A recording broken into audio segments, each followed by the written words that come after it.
De nous rejoindre pour ce nouveau webinaire de présentation d'un de nos derniers ouvrages.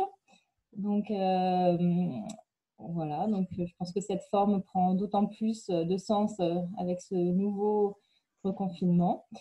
Merci à Rosa de ta présence. Donc, merci à toi. Pour nous présenter ton ouvrage que je montre ici, même si vous verrez le titre à l'envers. Munissez-vous d'un miroir pour le voir à l'envers. C'est prévu aussi, hein. Tu as vu. Bravo. Donc, 33 clés pour enseigner avec le sourire. Donc, je rappelle le format de ce webinaire. Donc, on a une demi-heure ensemble, à peu près un quart d'heure avec Rosa. Donc, on va vous présenter l'ouvrage. Et puis après, on laissera bien évidemment la place pour des questions si vous en avez.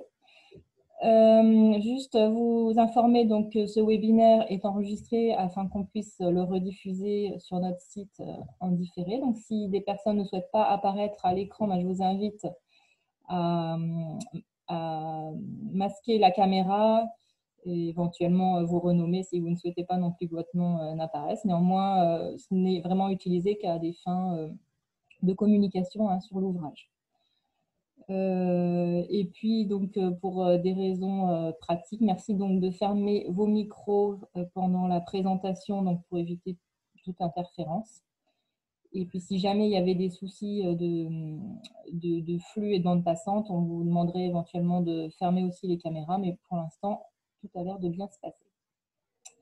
Rosa, donc pour te présenter assez brièvement, donc dire que tu es enseignante en économie-gestion depuis pas mal d'années, donc au lycée agricole de Plombières-Quetigny sur le site de Plombières, et que tu enseignes avec le sourire depuis, voilà, pas mal de temps, donc avec des élèves de différents niveaux en formation initiale. Oui, en bac pro et en BTS. Bac Pro et BTS, et que tu as également une activité de formatrice donc, sur les outils, les outils proposés par la PNL, donc la programmation neurolinguistique. On aura l'occasion de parler de ce qu'est la PNL, donc appliquée au processus d'apprentissage donc, au cours de ce webinaire. Donc, tu animes un certain nombre de formations sur la gestion du stress, le bien-être au travail, la communication interpersonnelle, notamment dans les activités d'enseignement et de formation. Voilà, et je vais commencer par une première question pour initier donc, cette présentation. Donc, est-ce que tu peux nous dire qu'est-ce qui t'a conduit à écrire cet ouvrage? Quelles étaient tes motivations quand tu es venu nous proposer l'édition de cet ouvrage? Et je me rappelle très bien de ce moment puisque c'était lors des journées numériques éducatives donc organisées par Canopé Bourgogne. Donc, exactement. tu es venu nous voir sur notre stand pour nous proposer cet ouvrage-là. Donc, je te laisse évoquer tes motivations. Ok, je me souviens effectivement très bien vraiment très bien de ce moment. Eh bien, en fait, je voulais vraiment partager en fait mon expérience pour aider les autres et puis me dire que si mon expérience pouvait donner des outils supplémentaires aux enseignants et aux formateurs pour vivre en fait notre métier avec plus de sérénité et bien sûr avec le sourire, eh bien, j'en serais évidemment ravie. Et puis à l'époque, je me souviens très bien t'avoir dit, mais moi, ce que je souhaite, c'est contribuer à la diffusion des techniques de la PNL dans le monde de l'éducation. Et ma motivation, c'est vrai qu'elle était très forte parce que ces outils, en fait, ils m'ont donné un deuxième souffle. Et comme tu l'as dit, ça fait un petit moment que je fais ce métier et je suis assez heureuse de dire que ça fait que je viens de faire ma 30e rentrée et toujours avec le sourire. Et alors, en même temps, je ne peux pas m'empêcher de dire que cette rentrée, malgré tout, est un peu particulière, mais je crois que garder l'enthousiasme et l'espoir pour nos jeunes, c'est important. Et même derrière un masque, on peut continuer de sourire. Ça se voit dans nos yeux, ça s'entend dans notre voix. Et puis, finalement, c'est un état d'esprit.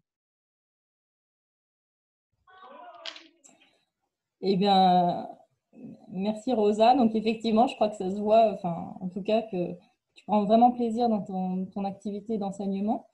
Et donc pour rentrer peut-être plus dans ce qu'est la programmation neurolinguistique, donc appliquée au processus d'apprentissage, est-ce que tu peux nous en présenter un petit peu les grandes lignes, les grands principes et comment ça peut s'appliquer justement à des situations de formation ou d'apprentissage? Alors, oui, alors peut-être déjà, on peut commencer donc, par définir la PNL. Qu'est-ce que la PNL? On en entend souvent parler. Eh bien, j'aime beaucoup la définition d'Alain Thierry qui nous dit que c'est une approche en fait pragmatique en psychologie appliquée qui cherche à modéliser en fait le savoir-faire et le savoir-être de gens qui sont brillants dans leur domaine. Et tout ça, pourquoi faire? Pour le retransmettre à d'autres personnes qui en auraient besoin. Et quand tu me dis ben, comment ces principes ils peuvent s'appliquer à des situations d'apprentissage, eh ben, je me dis que le sens même d'une situation d'apprentissage, c'est transmettre.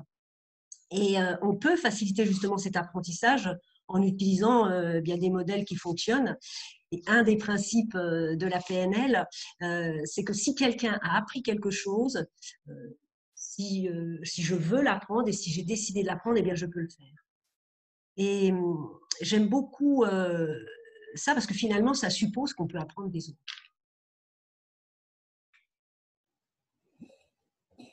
Et donc, dans cet ouvrage, il est paru donc, dans notre collection qui s'appelle Approche, qui présente qui a la particularité de présenter des fiches pédagogiques en fait, pour mettre en œuvre des actions très concrètes avec les élèves. Donc, dans ton ouvrage, on a appelé ça des clés.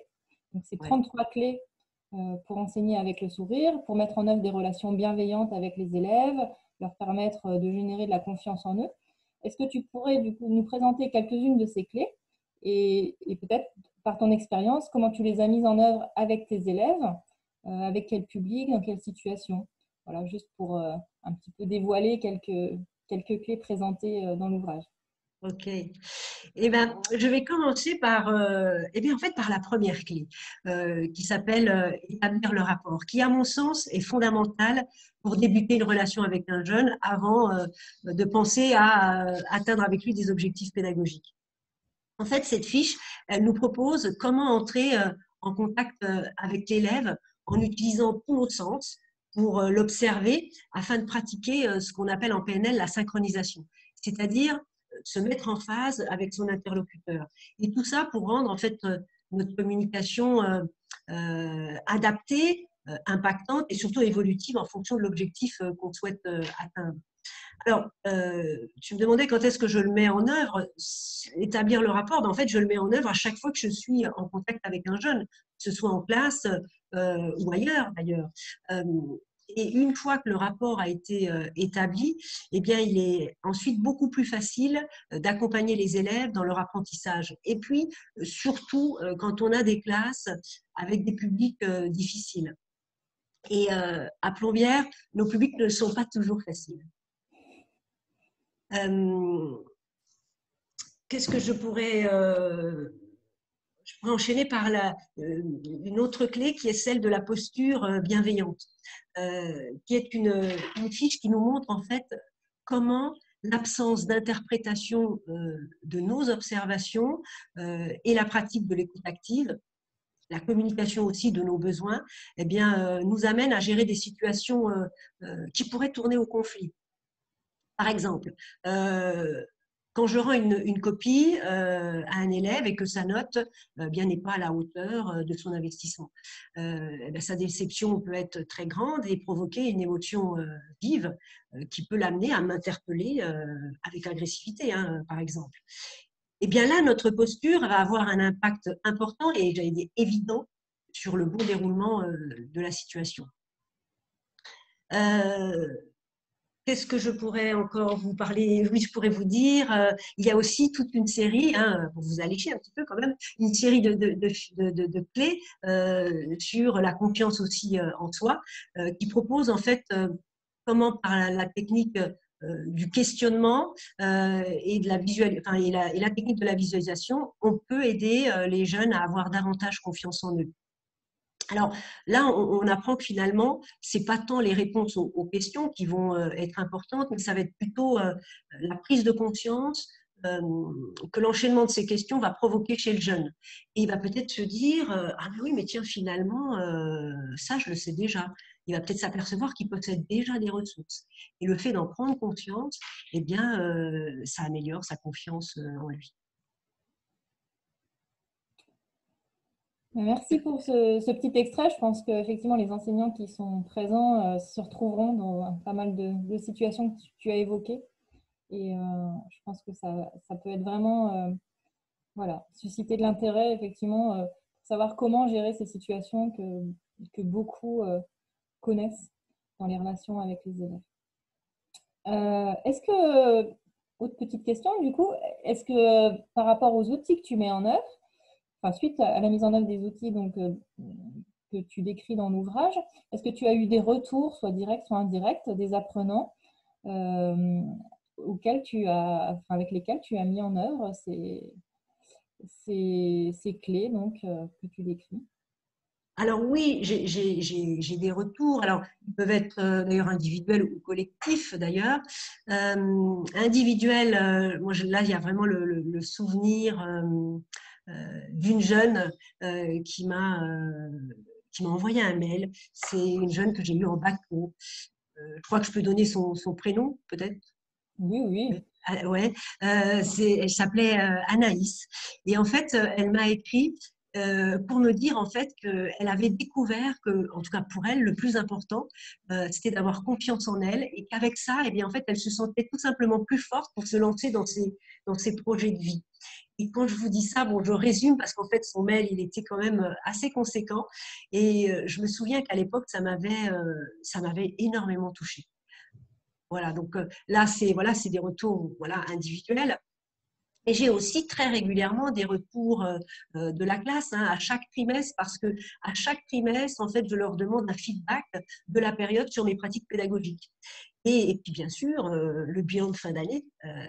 D'ailleurs, c'est grâce à ça que mes pratiques d'ailleurs évoluent. D'ailleurs, c'est le bilan que je demande en fin d'année, c'est un bilan qui est anonyme. Et ça, je trouve que c'est important parce que voilà, du coup, ils se sentent libres. Et dans ces bilans, les retours en général sont plutôt positifs.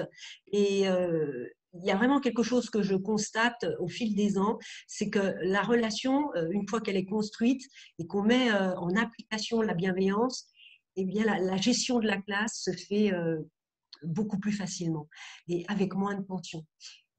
Et si tension il y a, parce qu'on est quand même dans un métier où il y a forcément des moments ou un autre des tensions, mais la discussion va se mettre en place beaucoup plus facilement parce que je vais pouvoir m'appuyer sur le contrat de vie en place qu'on a co-construit à la rentrée. Et d'ailleurs, hop, le petit clin d'œil, il y a une clé qui traite du contrat de vie en classe. Parmi les retours, il y a aussi quelque chose que les élèves et étudiants aussi évoquent souvent, c'est tous ces exercices sur la gestion du stress et des émotions qui permettent en fait de faciliter la concentration et l'attention en classe. Et là, je crois que nous savons tous que le manque d'attention en classe et de concentration est vraiment une difficulté qu'on rencontre de façon un petit peu récurrente. Et je pense que la gestion du stress et des émotions est aussi particulièrement important au moment des examens. Exactement. Et je l'utilise beaucoup à ce moment-là. Et souvent, enfin, c'est des retours aussi que j'ai souvent par les élèves, y compris quand je suis chef de centre, parce que je suis chef de centre des oraux, et il m'arrive de temps en temps de tomber sur des élèves très, très, très stressés. Et en quelques temps, on peut leur donner des tout petits outils qui vont leur permettre de gérer beaucoup plus facilement cette situation qui est pour eux, il faut bien le dire, très stressante. Et puis, peut-être une dernière question. Du coup, quel conseil tu aurais envie de donner à des enseignants et des formateurs qui souhaiteraient initier quelques clés que tu proposes dans ton ouvrage, enfin, s'engager dans une telle démarche? Est-ce que c'est une démarche avant tout individuelle? Est-ce que ça peut s'inscrire dans une démarche collective, dans une équipe pédagogique? Et est-ce qu'il y a des écueils ou des difficultés qu'ils peuvent rencontrer et que, voilà, est-ce que tu aurais quelques conseils à donner pour les éviter? Bien sûr, un conseil, mais c'est suivre une de mes formations, évidemment. Mais surtout, en fait, surtout, c'est oser faire différemment. Et la PNListe que je suis, eh bien, comme je l'ai dit tout à l'heure, il n'y a pas d'échec, il n'y a que des expériences. Alors, expérimentons, n'ayons vraiment pas peur d'expérimenter. Donc, pour moi, ça, c'est vraiment quelque chose d'important. Et si on veut se lancer dans cette démarche, il faut aussi s'accorder du temps, vraiment pour se familiariser avec ces concepts. Moi-même, j'ai mis plusieurs années. Et j'adore la règle des petits pas. Une chose à la fois pour que le changement puisse s'opérer, parce que si on veut trop faire de choses, on finit bien souvent par pas faire grand-chose. Tu me demandais si cette démarche est individuelle ou collective. Alors pour moi, elle peut être évidemment collective, mais pour moi, toute démarche collective repose avant tout sur une démarche individuelle. Je crois vraiment à l'individu au service de la collectivité. Et la difficulté, eh bien, elle peut se situer là, c'est-à-dire que si le collectif ne suit pas, et ça, effectivement, ça peut être une vraie et réelle difficulté, eh bien, on peut quand même le faire seul. On peut quand même le faire seul dans sa classe. D'ailleurs, j'ai envie de vous dire, on est déjà seul dans la classe en réalité. Et puis, aller pour coller à la PNL, eh bien, si ça ne marche pas, eh bien, on change de méthode jusqu'à ce qu'on obtienne des résultats plus satisfaisants. J'allais dire encore, et je continue encore de faire ça tous les jours.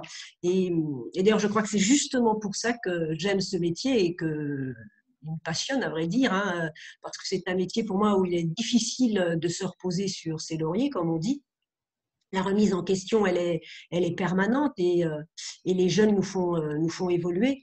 Alors, peut-être moi, pour terminer, je leur dirais tout simplement un énorme et un grand merci parce que ce sont eux qui font évoluer en partie ma pédagogie. Merci beaucoup, Rosa, pour ton retour d'expérience et ton témoignage donc, sur oui, sur ton expérience et puis les clés que tu proposes dans cet ouvrage. Et puis, je pense que ces questions, elles ont en plus d'autant plus d'acuité compte tenu du contexte actuel et voilà, des relations enseignants-élèves et des missions des enseignants, de cette mission quand même, voilà, plus que de la formation, quoi. Vraiment d'essayer que les élèves deviennent des citoyens éclairés et bien dans leur peau, on va dire aussi. C'est ça, c'est des techniques qu'ils pourront effectivement utiliser tout au long de leur vie. Eh bien, merci beaucoup. Et puis donc, peut-être voilà, que les personnes qui sont présentes avec nous ont des questions également à te poser pour aller plus loin dans cette présentation. Donc, on peut laisser la parole aux personnes qui sont là si elles souhaitent te poser des questions.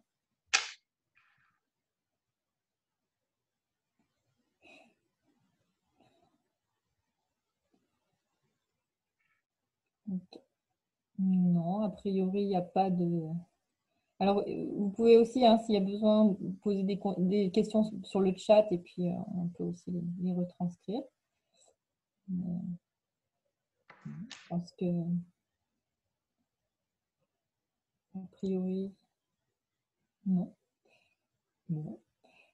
Et ben, moi, en tout cas, voilà, je trouve que les clés que tu donnes dans ton ouvrage sont vraiment très concrètes puisque tu les explicites en fait très bien sur voilà, comment les mettre en œuvre. Il y en a une notamment qui m'a beaucoup plu sur la météo intérieure, Ah, oui. comment les apprenants arrivent avec leurs émotions du jour, plein d'éléments qu'on ne maîtrise pas. Hein, Complètement. qui Et sont... d'ailleurs, comment les élèves arrivent avec leur météo du jour et l'enseignant aussi. Et l'enseignant Nous aussi. aussi, on arrive aussi avec notre météo du jour. Ouais. Et donc voilà, donc je pense que cet ouvrage sera utile pour des enseignants voilà, qui veulent mettre en œuvre ces outils-là ou qui veulent les découvrir, tout simplement. Écoute, je ne sais pas si tu voulais rajouter certaines choses, comme on a encore un petit peu de temps, si tu voulais voilà, faire quelques compléments, mais sinon, je pense que voilà, on pourra en rester là. Et puis, cette présentation sera retransmise sur notre site pour tous les futurs utilisateurs potentiels de l'ouvrage. En tout cas, je voulais redire un grand merci aux éditions Educagri. Vraiment. Eh bien, le plaisir est partagé, les remerciements aussi, puisque donc, les éditions fonctionnent aussi parce qu'il y a des auteurs voilà, qui travaillent sur les ouvrages, qui nous font des beaux projets. Donc, c'est vraiment une collaboration et je suis très contente que cette collaboration ait pu aboutir suite à notre rencontre qu'on a évoquée en début de webinaire. Oui. Voilà,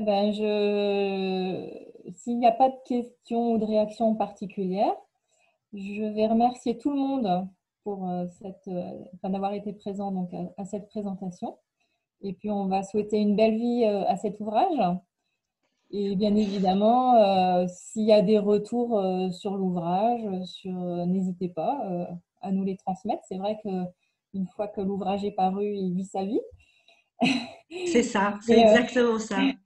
C'est toujours intéressant pour nous d'avoir des retours, de savoir comment les gens s'en sont emparés. Donc vraiment, n'hésitez pas. Et encore un grand merci, Rosa, pour ton travail d'auteur avec nous. Et Merci à vous.